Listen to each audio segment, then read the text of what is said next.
God says, I know you haven't told anyone how bad the nights actually are. Tonight, I am sitting with you in the dark. Don't skip. Not this one. Not tonight. You were guided to this exact moment. Out of every place you could have been right now, every channel, every hour of this quiet evening, something brought you here. That was not an accident. That was not coincidence.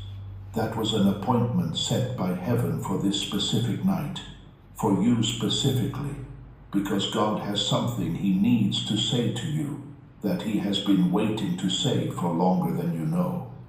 You have a way of carrying things in silence, don't you? You have learned over the years to wrap the hardest things in the most ordinary words. You say you're fine. You say you're managing. You say it could be worse. And in public, in daylight, around the people who only know the version of you that holds it together, that is probably true. You do hold it together, remarkably well, in fact. But the nights are different. When the day is over and the last light in the house goes off and the silence expands to fill every corner of every room, and there is nothing left between you and the truth of your own life, that is when the weight of what you have been carrying becomes impossible to disguise.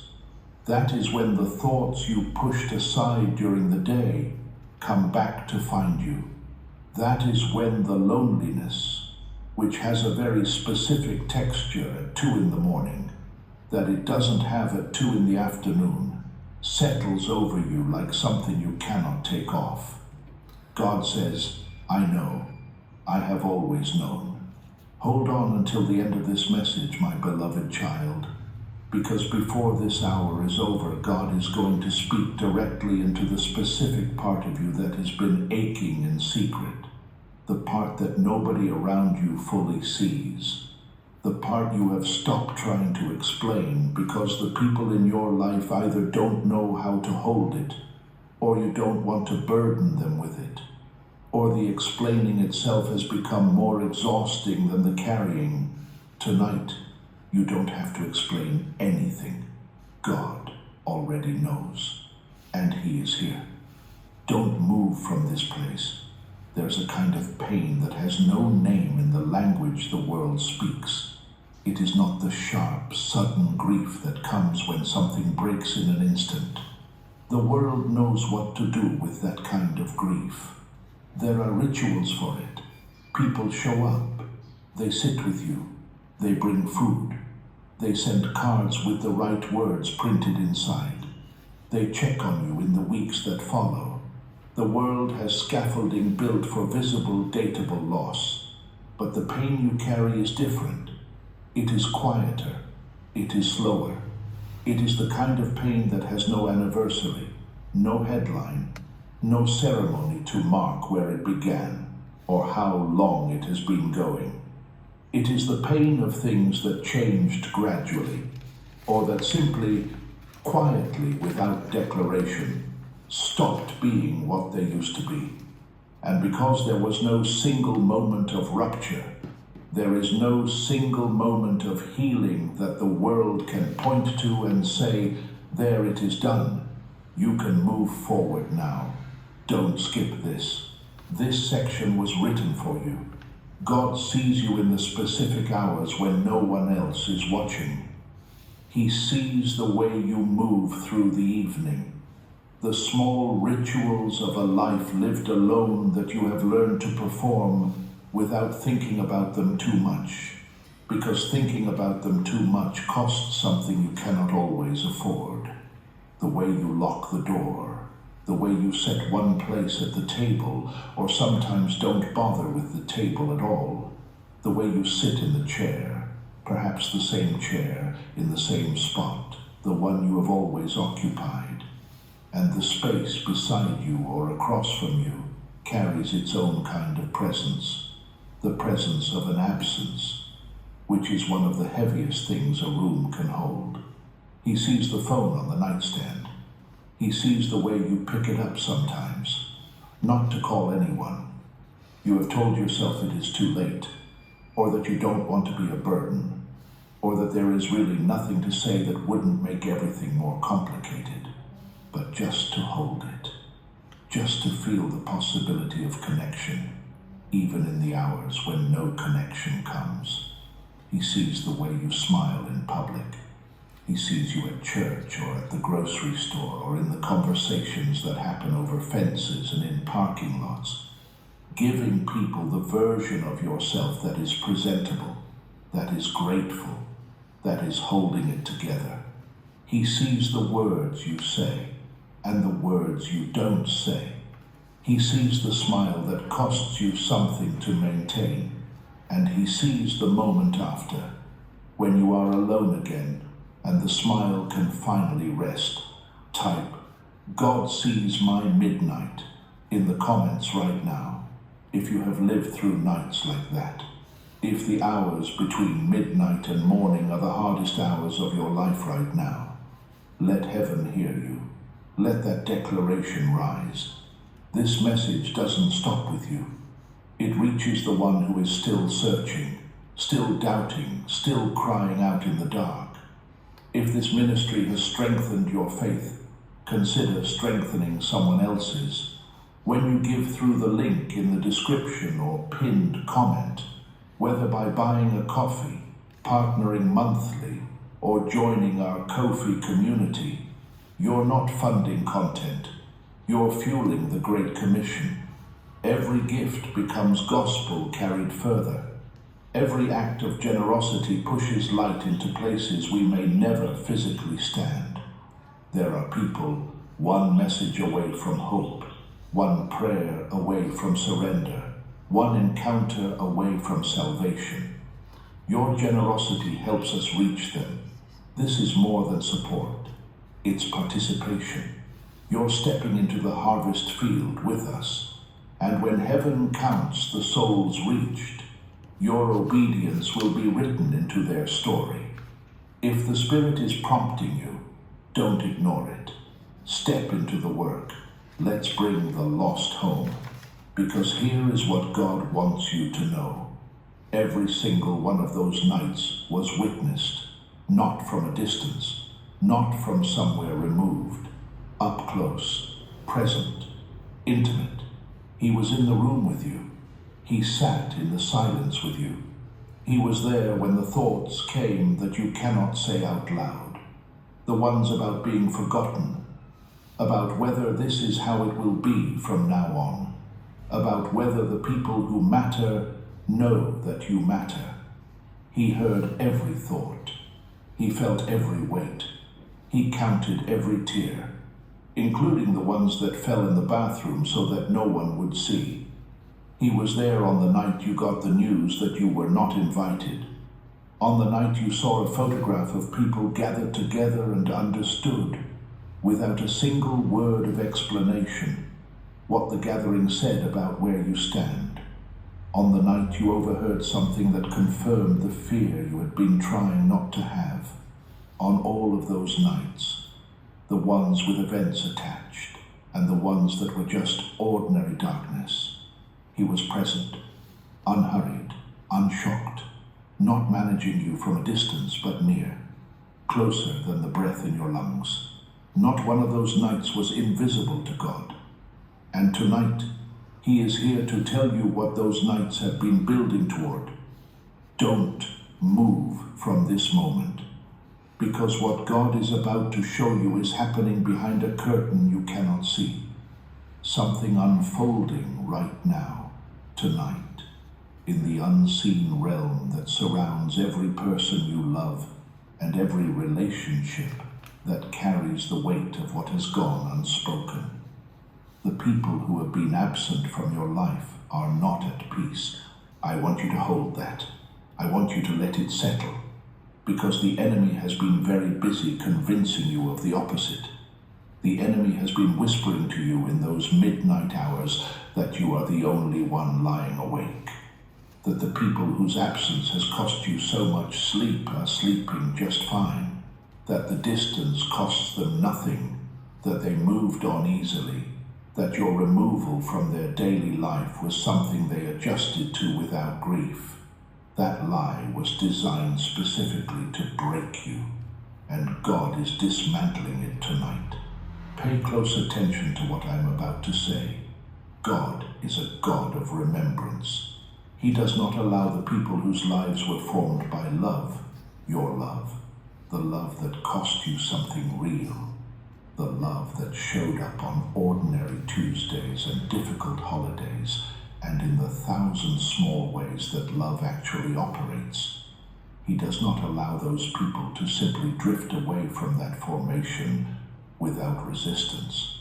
The love you poured into the people in your life left a mark, not a small mark, a deep, permanent, cellular level mark that no amount of distance or time can fully erase. And God has been pressing on that mark, gently but relentlessly. There are things He is using as instruments of return, ordinary things. A smell that belongs to your home, a particular quality of light at a certain time of day, a song heard unexpectedly in a store or a car or a waiting room, the kind of song that is attached in their memory to a moment they spent in your company, a turn of phrase someone uses that sounds like something you would say. These are not accidents. These are deliberate, tender interventions from a God who refuses to let what belongs together stay apart forever. You're about to find out something very important, so stay with me. When these things hit them, and they do hit them, more often than you know, more powerfully than they let on, something happens inside them that they cannot entirely manage. Something cracks in the careful architecture of distance they have been maintaining. For a moment, just a moment, all the reasoning falls away. All the justifications become insufficient. All the comfort that was keeping them in place feels thin. And in that moment, they think of you, not abstractly, specifically, with a weight that surprises them, that they have to set down and walk away from because they don't yet know what to do with it. God is doing that, not occasionally, not by accident, deliberately, steadily, systematically dismantling the comfort they have been using to stay away. Type, God is working while I wait in the comments right now. Set that marker, seal that declaration. Because the waiting you have been enduring was not evidence of divine indifference. It was the patience required for something to ripen. And God is saying to you tonight, it is almost ripe. The silence you have been living in was not the sound of God being absent. It was the sound of God being at work in a place you could not see. And what He has been building in that unseen place is something that your nights alone were preparation for, not punishment for. There is a difference, and He needs you to know the difference tonight, because what is coming requires a particular kind of readiness, and He has been using the nights to make you ready.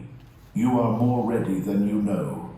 The waiting, as painful as it has been, has done something in you.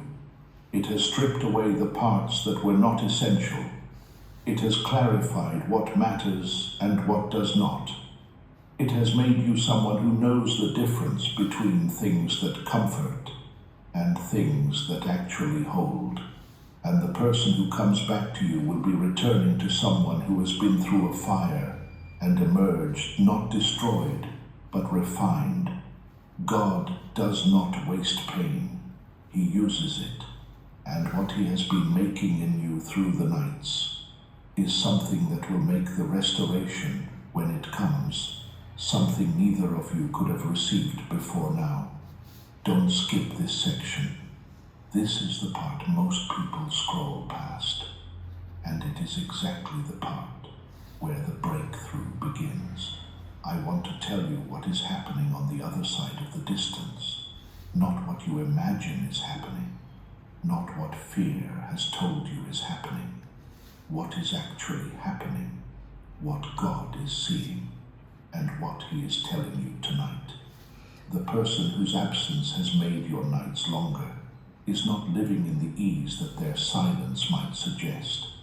There is a cost they are paying that they have not disclosed to anyone, perhaps not even to themselves in honest language.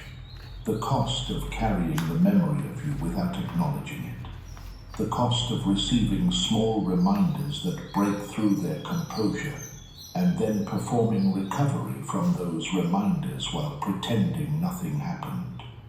The cost of the gap that your absence has left in their life. A gap they have been filling with substitutes that serve the function, but never quite match the original. Pay close attention to this next part. God has been systematically removing the things that were allowing them to feel comfortable with the distance, the busy schedule that kept reflection at bay, the circumstances that permitted avoidance to feel like reasonable choice rather than fear dressed up as decision, the distractions and the company and the noise that made the inner voice, the one that speaks the name of what has been avoided, possible to drown out. He is reducing the noise, one by one, because God will not allow the people whose lives He has a purpose for to remain in the far country indefinitely. The pig pen is losing its shine. The familiar consolations of distance are beginning to provide diminishing returns. And in the spaces that used to be filled with comfortable noise, your name is appearing. Your face is appearing. The memory of what you gave and who you were is appearing with an insistence that is beginning to be impossible to redirect. There have been moments they have not told anyone about, moments that occurred in private and were quickly covered over, where they came very close to reaching out, where their hand went toward the phone, where they typed a message and then deleted it, where they drove in the direction of you and then turned around, not because they did not want to come, because they were afraid of too much time having passed, afraid of rejection, afraid of what it would mean to admit in the language of action everything that the reaching out would say about what they had done and how long they had let it continue. Fear is a prison with no visible walls, and they have been living in it. But God says, the prison door is opening. The lock that has kept them in place is being turned, not by their own strength. They do not yet have the strength. By His, the same God who sits with you in your dark is pursuing them in theirs, and the pursuit is intensifying. Type, God is turning the lock in the comments right now if you believe that what has seemed impossible is becoming possible, because here is what God needs you to understand. Their silence was never indifference. Underneath the silence, underneath the behavior that looked like not caring, was something far more complex, something that looked a great deal like shame. The shame of knowing that too much time has passed and not knowing how to cross the distance that time creates. The shame of actions and inactions that cannot be undone, only confessed. And shame is heavy. Shame keeps people in place the way chains keep people in place. But God breaks chains. That is what He does. That is who He is. The breaking has begun. Revival doesn't spread by accident. It spreads because believers decide to act. If this message stirred something in you, imagine what it could do for someone who has never heard truth spoken with clarity. When you give through the link below, whether once or as an ongoing partner, you help send the gospel beyond this moment.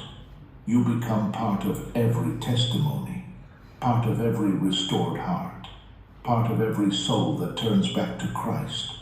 Your generosity turns sermons into lifelines and videos into divine appointments. Scripture tells us that some plant, some water, but God brings the increase. Today, You can be the one who plants.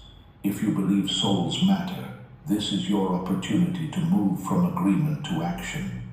Let's reach them while there is still time.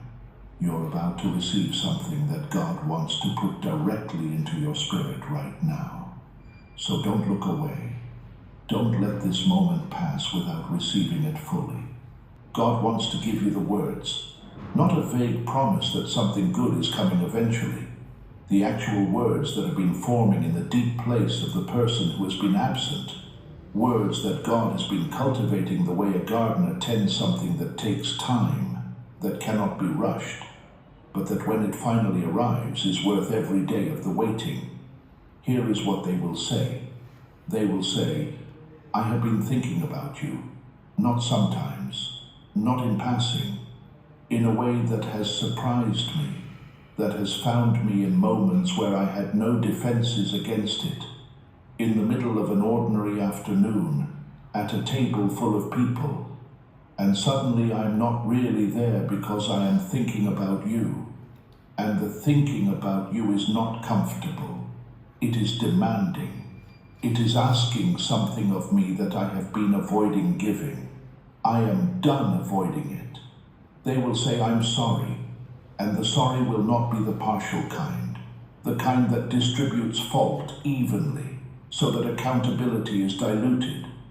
It will be the kind that stands alone, the kind that looks at itself clearly and says, what I did, what I failed to do, how long I let this go, what I allowed to be built up between us in the name of being right, or being comfortable, or being afraid. That was wrong.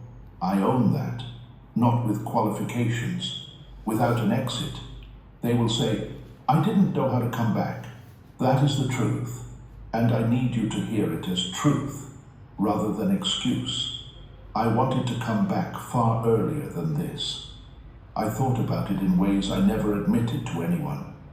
But every time I got close, the voice that told me it had been too long, that you would not want to hear from me, that the damage was irreversible, that voice was louder than my wanting, and I let it be louder for too long, and I am ashamed of that. And I need you to know that the shame has been its own kind of punishment, even if it looked from the outside like absence. Don't skip this next part. This is the part that matters most. They will say, I was scared that one day I would reach for the phone and the number wouldn't work anymore. That I would arrive at a door and find the house dark. That I would wait too long, and then the thing I had been putting off until I was ready would no longer be possible. And that fear, that specific fear, broke through everything else, and here I am. Not ready exactly, but here.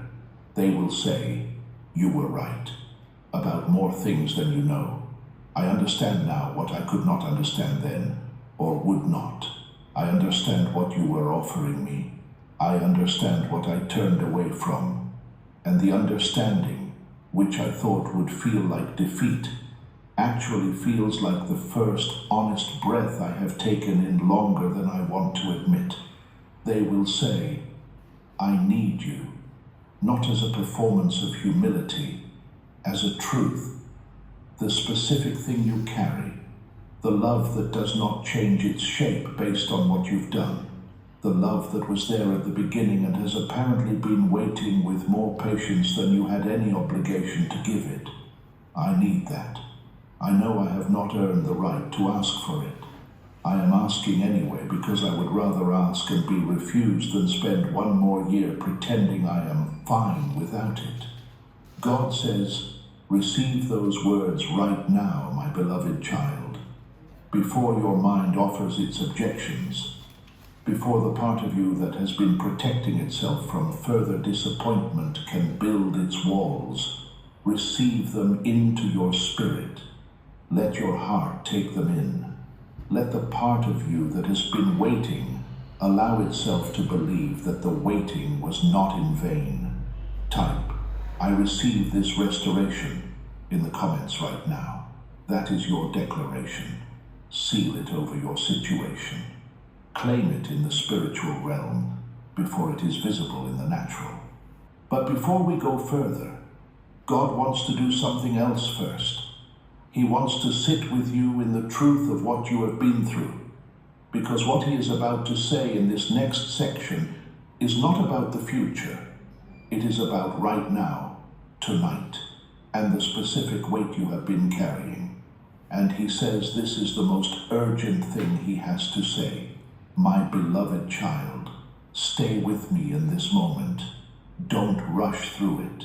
The world does not know how to hold the particular grief you carry. The world has ceremonies and language and cultural structures for certain kinds of loss. The loss that comes with a date, a death, a visible breaking. People gather around that kind of loss. People make space for it. But the loss you have been living with, the loss of someone who is still somewhere in the world, still breathing, still reachable in theory. The world does not have a ritual for that. There is no funeral for a living silence. There is no bereavement leave for a relationship that died without a date. There is no socially recognized period of mourning that allows you to say, this is what I am going through. This is why I am not quite myself. This is the wound that lives underneath everything I do and say and present to the world. And so you carry it without the scaffolding that visible grief receives. You carry it in the dark. You carry it in the private hours. You carry it behind the face you show people who ask how you are and receive the answer you give them, which is not exactly a lie, but is not quite the truth either. God says, I was there. In every one of those moments, I was there.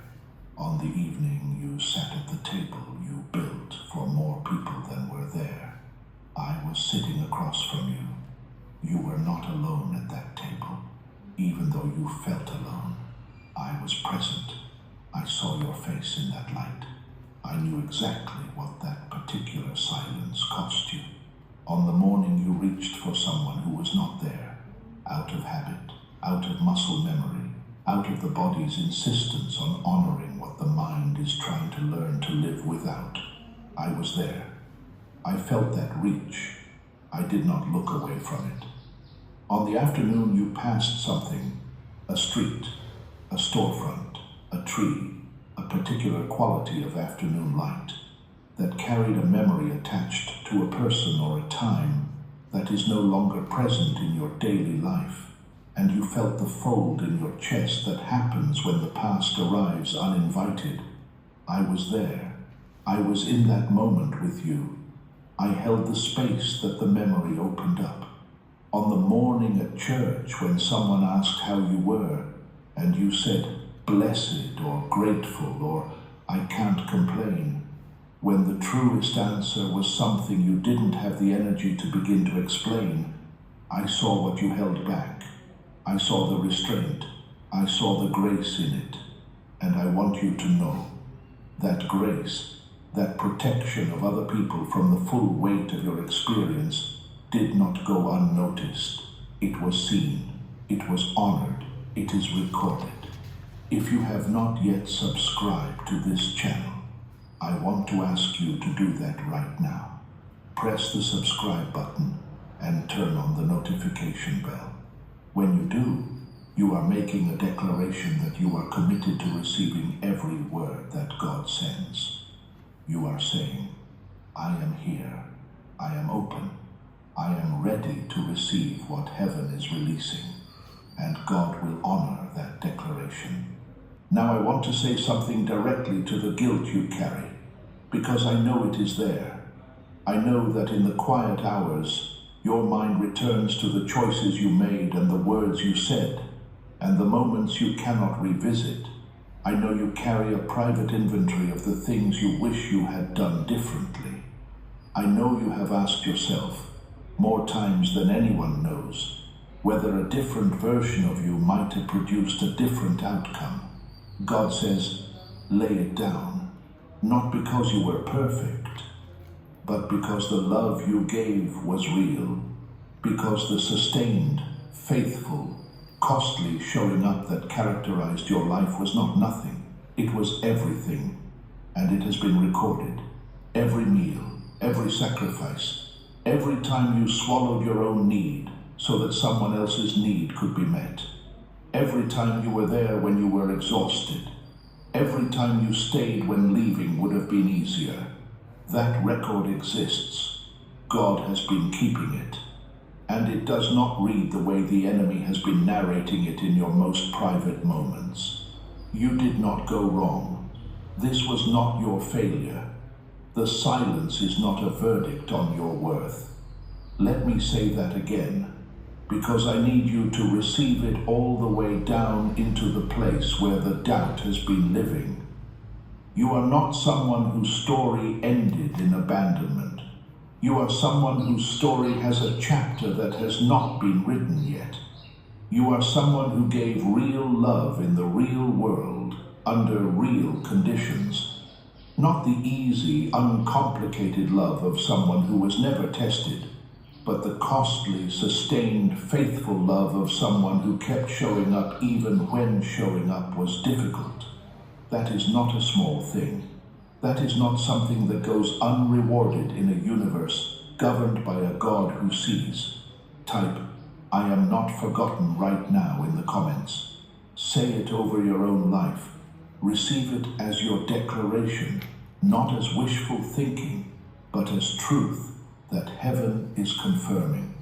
Something very big is coming, and it starts not with waiting for someone else to move. It starts with what God is completing in you right now, in this room, in this night. Don't skip this. I want to tell you about the specific tools God is using, the memories He keeps returning to, the ones He presses into the mind and body of the person who needs to find their way back. Not grand memories, not dramatic ones, the quiet, specific, sensory ones that carry the most weight precisely because they were so ordinary when they happened. The first memory is a smell. It is the smell of your home. Something cooked, something cleaned, something that lived in the walls and the air of the space you occupied and made into a place of shelter. It rises up without permission, in someone else's home, in a restaurant, in the middle of an unremarkable afternoon, and it does not arrive alone. It brings everything attached to it. The sound of the house, the quality of the light at a particular time of day, the feeling of being somewhere that required no performance, no management, no careful presentation of self, the feeling of being held by a place because the person who made the place could not yet be named without cost. Nobody in their life gives them that anymore. The air of their current life does not carry that smell, and they have stopped pretending that doesn't matter to them. The second memory is a sound, your voice, not saying something profound, saying something ordinary, giving an instruction, making a comment, laughing at something that was only funny in context, the specific timbre of your voice saying their name, if that is a memory they carry. It surfaces in dreams or in the moment, between sleeping and waking, and when it does, it has a quality that no voice in their present life matches, the quality of being entirely known, of being heard without having to first prove that what you are saying is worth hearing. Nobody talks to them that way now, and the loss of that, the particular loss of being spoken to by someone who knows you completely, is one they have not found language for, but carry in their body every day. The third memory is the feeling of your presence, the specific physical fact of being near you. Whether it was the warmth of sitting close, the weight of an arm around a shoulder, the feeling of being embraced at moments of departure or arrival, The body holds what the mind manages, and in unguarded moments, the memory of being physically near you, of the specific safety that your nearness carried, arrives without warning and without a guard. It is not abstract, it is cellular, and the body's response to it is not something they can reason themselves out of, no matter how much time has passed. The fourth memory is an evening, not a holiday or a special occasion, a regular evening, dinner at a particular hour, the specific quality of the light, the sounds of ordinary life being lived without drama, the uncomplicated experience of being somewhere they belonged, without having to work for it or maintain it or prove that they deserve to be there. That evening exists in them as something sacred, as a measure against which every other evening is quietly held and found slightly lacking. They would give a great deal to have it back. They are beginning to understand that the only way to get it back is to come home. Type, God is using the memories to bring them home in the comments right now. Speak that over your situation. Let it be a declaration and a prayer at the same time. There are people battling silent storms who will never walk into a church, but they will click on a message like this. When you give through the link in the description or pinned comment, you help us meet them there. You help us speak truth where confusion reigns. You help us proclaim Christ where compromise has grown loud. This isn't about sustaining a platform. It's about standing in the gap for someone eternity bound. Your seed becomes truth for the deceived, strength for the weary, invitation for the lost. And while we may never know every name this side of heaven, God does.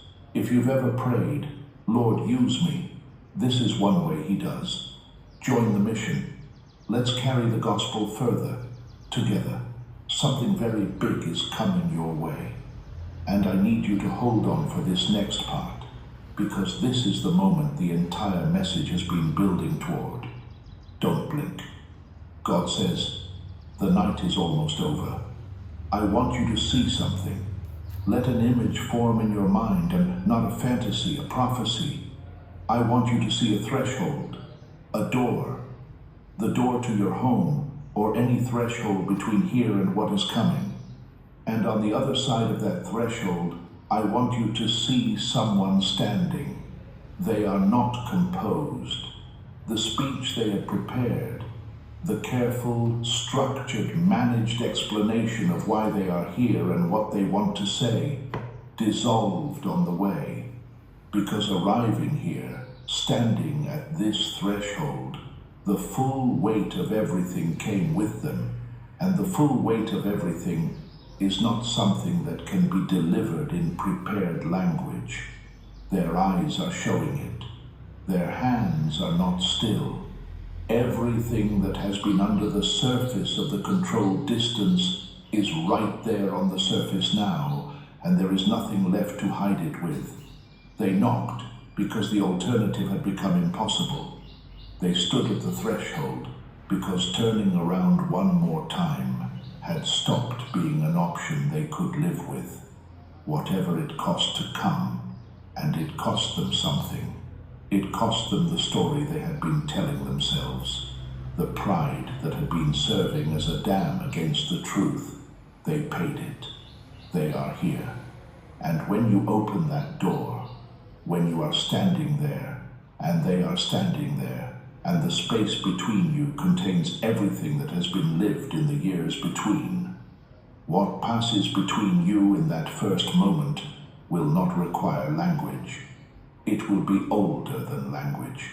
It will be the recognition of people who belong to each other, who have always belonged to each other, who lost the thread for a season, but whose bond was never actually severed, only stretched. And God was holding both ends of the stretch the entire time. They will say, I'm sorry, I'm home. Happens, and it will happen. God says it will happen. Something in your body will release that you have been holding tighter than you knew. The weight in your shoulders, the tightness behind the sternum where grief has been living, making a home of your chest, the vigilance that has been running in the background of every day, the low-grade readiness for more disappointment. All of that will begin, slowly and completely, to dissolve, because there is a healing that medicine cannot perform, that doctors cannot prescribe. That comes only when the thing that was broken is repaired at its source, and God has been saving that healing for this moment. Stop counting the days. Stop measuring the distance in the calendar. Start counting the signs, because they are already appearing. A dream you had that felt different from the ordinary ones. A peace that arrived without explanation when you thought of this person. A moment of unexpected softness. A brief window where the bitterness dissolved, and something more like hope was briefly present before your caution shut it down. Those are not accidents. Those are previews. Heaven's way of saying, this is what is coming. Make room for it. Type, I see the signs of restoration in the comments right now. Type it as your declaration that you are paying attention, that you are receiving what heaven is showing you, that you believe the morning is real even if you are still standing in the dark. Because God says to you tonight, the nights were not the end of your story. They were the setting for the miracle. He chose the dark deliberately, because certain lights can only be seen against it. The light he is bringing is not subtle. It will not be something you have to squint to see. When it comes, you will understand immediately why it had to take this long, and the understanding will not bring bitterness. It will bring a gratitude so deep it surprises you. Don't skip this section, my beloved child, because the restoration God is bringing does not stop at one relationship, one conversation, one door being opened. When God begins to move in a family line, he does not close the door after the first room is opened. He walks through the whole house, and he is walking through yours. I want you to see what else is coming. I want you to see the grandchildren, whether they have been close to you or whether there has been managed distance. I want you to see them knowing you. Not the formal version, the scheduled version, the version that exists in the margins of other people's priorities. The real version of you, sitting at a table together with nowhere else to be, teaching them something with your hands, telling them something that only you know, something from a time before they existed, something that connects them to the longer story of who they are and where they come from. They will carry what they receive from you for their entire lives. And the things they carry, they will pass to their own children. Your legacy is longer than you have allowed yourself to believe. It extends in a direction you cannot see yet. I want you to see a conversation that is coming. A conversation where someone asks about you, your life, not your role in their life, not what you can provide or how you can help. You, your history, your interior world, the things you gave up, the dreams you set aside, the experiences you never fully told anyone because no one quite asked in the right way. That conversation is coming. You will be treated not as a backdrop, but as the main character of a story worth knowing. And the person sitting across from you in that conversation will be leaning in, genuinely, without agenda, wanting to understand who you have been and who you are. Share this message tonight with one person who is also watching a ceiling in the dark, who is also carrying something they have not told anyone about. When you share it, you are not just forwarding a link, you are extending the anointing. You are multiplying the blessing not only in your own life, but in theirs. God notices when we turn our restoration outward. He notices that generosity, and he honors it. I want you to see provision arriving in unexpected forms. The years that carried financial anxiety, the years when the fixed income felt like a narrowing thing, when the numbers in the account produced a particular kind of dread that lives in the chest, when you made small, invisible sacrifices that no one saw because you did not want anyone to know. God says those years are being restored.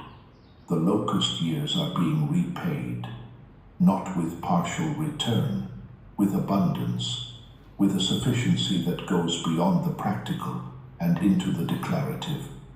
God's declaration that your faithfulness in the lean seasons has not been lost on heaven, that every sacrifice you made in quiet, every need you set aside so that someone else's could be met, every time you went without so that there would be enough, all of it was recorded. All of it is being returned with interest. And I want you to see your story becoming a testimony that travels further than you can imagine. Other families, other parents, other grandparents, other people living through their own version of the dark nights will hear what God did in your life, and they will receive hope from it. Not just comfort, hope. The specific, actionable, posture-changing kind of hope that comes from seeing what seemed irreversible become restored. Your story will carry that. God chose you to carry it because He knew the depth of what it had cost you, and He knew what it would mean to others when they saw it completed. Type, "My story is not finished," in the comments right now. Claim it over your bloodline, your family name, your legacy. It is yours to claim. My beloved child, we have arrived at the final moment of this message together. And before we close, I want to ask one thing of you. Just one. Close your eyes for just a moment, or if you cannot, soften your gaze and let the image form in the quieter part of your mind. I want you to see the face of the person you have been grieving in silence, not as they have been in the difficult seasons, not in the posture of distance, but young, before anything went wrong. The face you knew when the knowing was simple, when love was the whole landscape and neither of you had yet learned how to damage what was between you. See that face. That person is not gone. They are still inside the person you know now, the way the young face is still inside every old one. What God is doing is not creating something new from nothing. He is reaching into what was, and He is calling it back. This is a resurrection story, not of a body, but of a bond. And God is in the business of resurrection. It is done. Receive it. Believe it. Watch it manifest. Now, three things. Three things I am asking you to do tonight as acts of faith, as partnership with what heaven is releasing over your life. First, type, "It is done in my life," in the comments below. That is your declaration, your seal, your act of faith on this night in this dark, that you believe what God has promised and that you are choosing to receive it before you can fully see it. Let heaven record it. Let everyone who finds this message after you see that someone chose to believe. Second, share this message with one person tonight. One person who is also lying awake. One person who is also carrying something they haven't named out loud. One person who needs to hear that God is present in the dark. When you share this, you are not just forwarding something. You are being the voice of God into someone else's night, like this message was a voice in yours. Third, if you have not already subscribed, do it now. Turn on the notification bell. Every message on this channel is a word God is sending into the specific darkness that His children are navigating. You deserve to receive everyone. You deserve to know again and again that you are not forgotten. God says to you as this hour closes and you return to your life, to your home, to the quiet room where the night continues. I was here. I am here. I will be here. Every night you sat in the dark alone, I was the presence you could not name. I am naming myself now. I am the God who sits in the dark with you. I am the God who counted your tears. I am the God who recorded your faithfulness and has been building something with it that you are about to see. The long night is almost over, my beloved child. The dawn is being prepared, and when it comes, it will come with everything that the long night was making room for. Amen.